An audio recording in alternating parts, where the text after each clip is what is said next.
কত কিছু চাইলাম, পাইলাম না, দিল না আল্লাহ। বলে না আপনার সব দোয়া কবুল, তবে কবুল হওয়ার 3টা সিস্টেম আছে। কয়টা?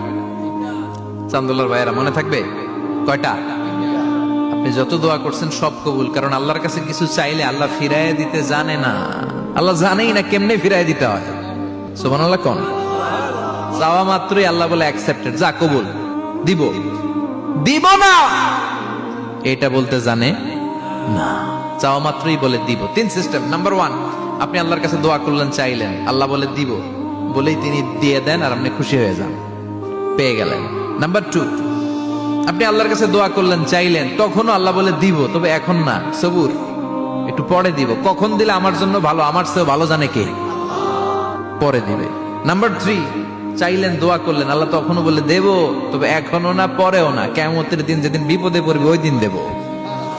যেদিন তোর বাবা তোরে চিনবে না, তোর মা তোরে চিনবে না, বন্ধু বন্ধুরে চিনবে না, পীর সাহেব মুরিদরে চিনবে না, মুরিদ পীর সাহেবরে চিনবে না, ইমাম সাহেব মুসল্লিরে চিনবে না, মুসল্লি ইমাম সাহেবরে চিনবে না, কেউ কাউরে চিনবে না। ওই কঠিন দিনে তোরে আমি বাঁচাইয়া দেব।